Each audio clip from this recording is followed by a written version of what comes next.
Welcome to Frog Air Farm. It is oat cutting day, and yesterday was supposed to be oat cutting day.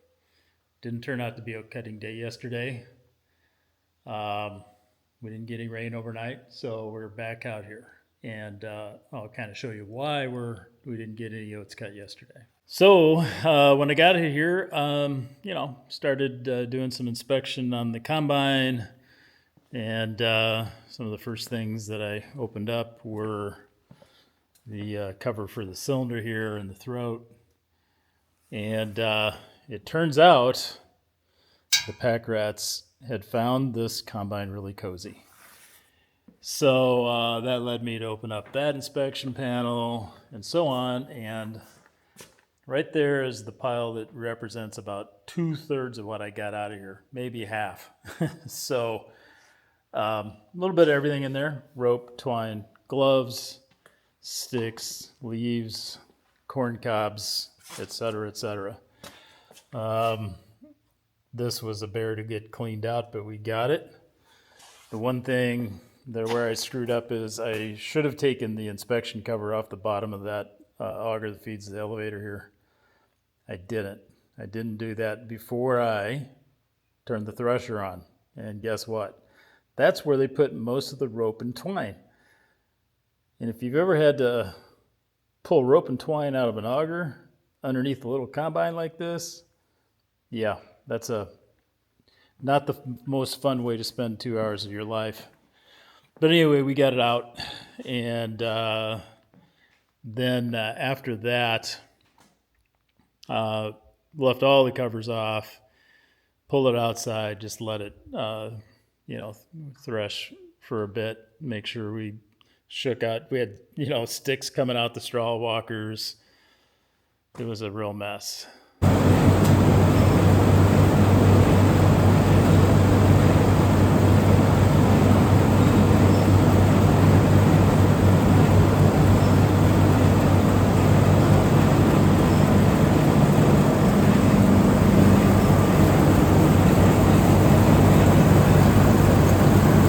So anyway, but we're getting real close here to getting out and actually doing what this thing's supposed to do. You notice the decals are Massey Harris, but in the tag here is Massey Ferguson. So my guess is this combine must have been built right around the time they were transitioning all their combines over to the Massey Ferguson. Overall, the combine's in pretty good shape. We still have some of the decaling here that's visible, things like that.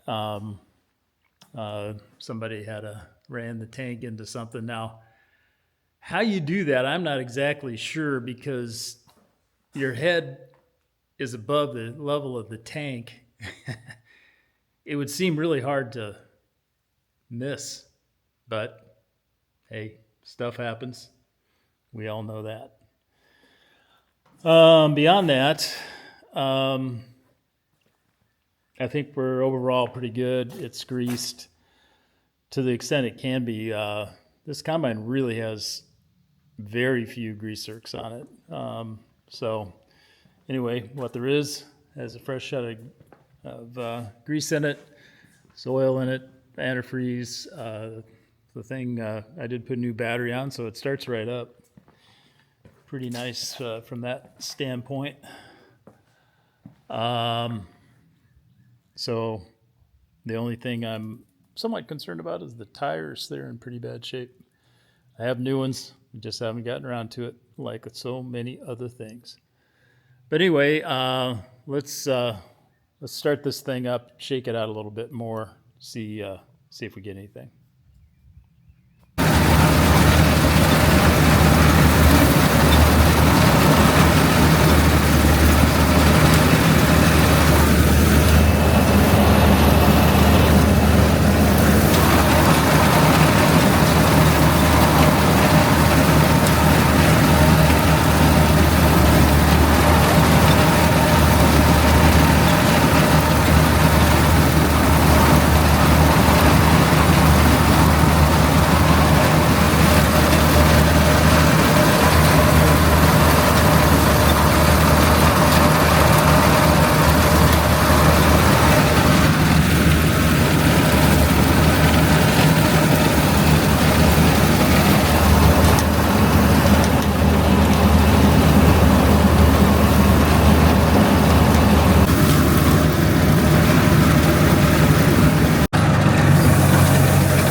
Well, since this is the only time I'll be using the combine this year, I'm going to go ahead and blow it out, clean it up, give the rats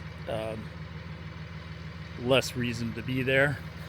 So you saw me unloading, and I'm going to guess I probably harvested about 20 bushel. This is just a bit over an acre. There's some of it I didn't cut just because there's too much sunflower and all that in there. I just didn't want to run it through the combine. There's other areas where I had the head raised up again just so I wasn't getting a ton of green stuff through.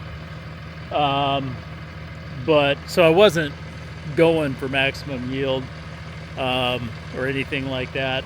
This field has had no fertilizer, although I will tell you the third of the field where I had red clover last year was a foot taller than the rest of it, significantly more grain. Keep note of that.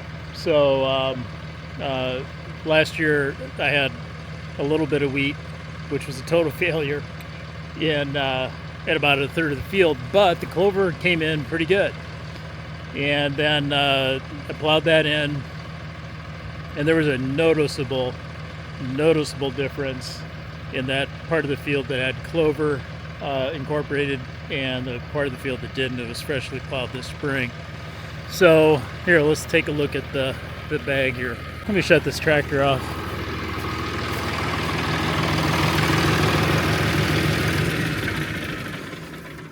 Knowing that I wasn't going to have a lot, I grabbed a couple of these bags, I think off of Uline or something like that.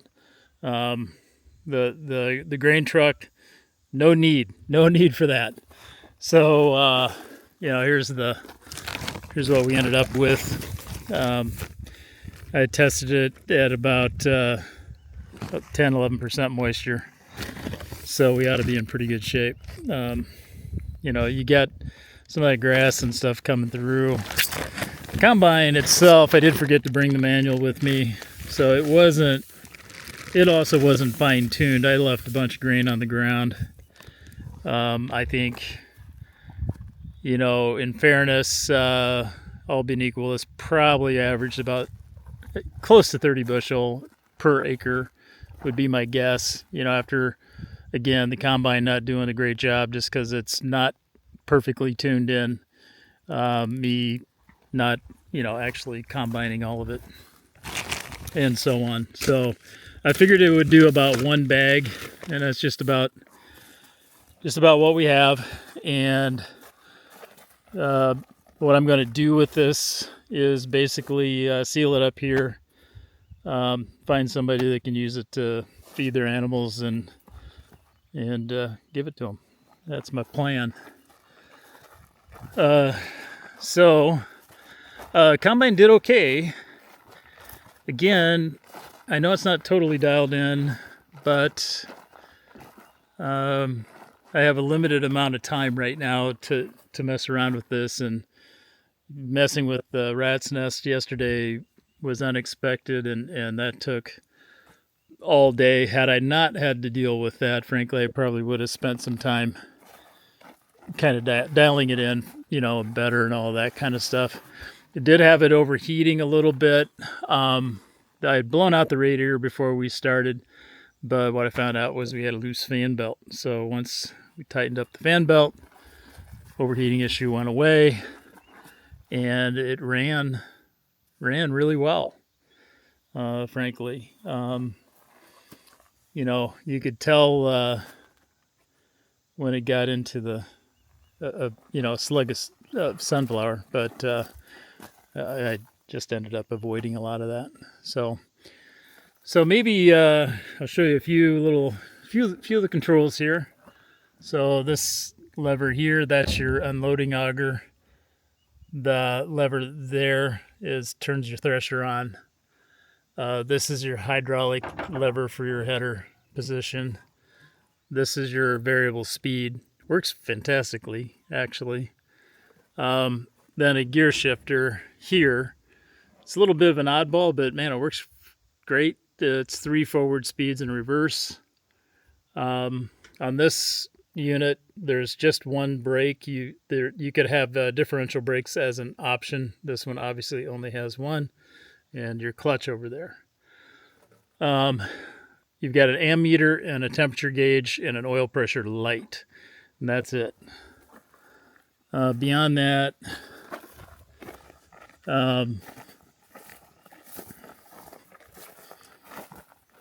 basically you have a throttle with two positions, idle and go, and your keys back behind there.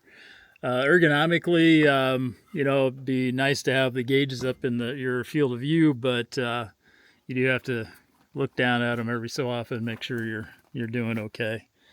I do have a new set of tires for this thing. I need to get them on. These things, I was concerned, frankly, that one of these would let go when I'm, part way done. So fortunately it didn't.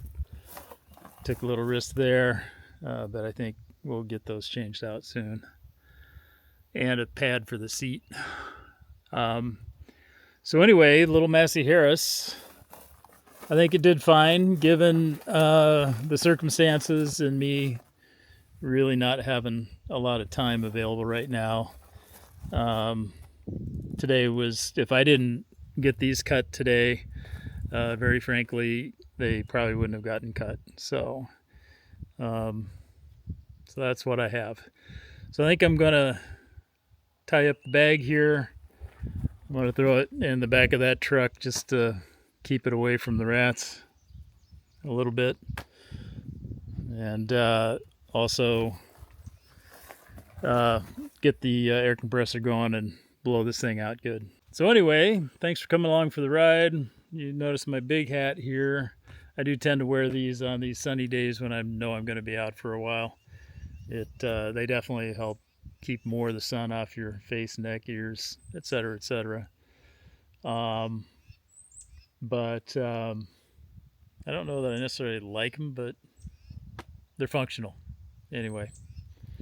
So anyway, I'm going to get finished up here, get on my way home, and take a shower. Oh, hey, before we go, there's one last thing. Your cylinder speed is adjusted by changing these sprockets out. They did have an optional variable speed. There's a guy that has one of these combines for sale for cheap that has that on it. It's tempting. I don't really know that I want to have another combine sitting around, but it may be worth picking up just for spare parts. So anyhow,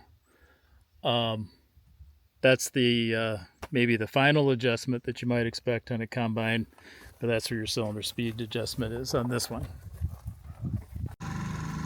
This video is a little bit disjointed because I keep thinking I'm going to end it, and then I think of something else. I'll show you a few things.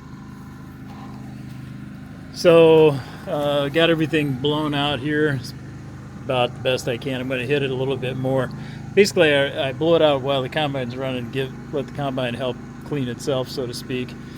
But there's some stuff you really, like now I'll have to get in and get this stuff out. Anyway, 24-inch cylinder. And boys, remember, it's not the size of the cylinder that counts, it's how you use it.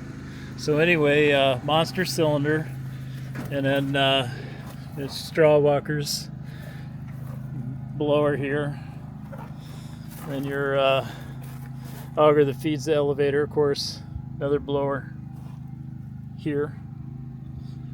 Then this little guy here wigwags a vane back here to kind of create suction on one side of the screen and then the other. So when it flips one way or the other, the less suction will drop some of the chaff off the side here. Kind of a clever way of keeping at least some of your airflow clean. It still gets a little bit up in there. So I'm not going to blow out the radiator today. I'll do that another time. But otherwise, I got it pretty well blown out. Everything as clean as I think I can get it. One last round here with in the cylinder area. with the air compressor, and we're going to call it good. Once again, thanks for watching. We'll see you later.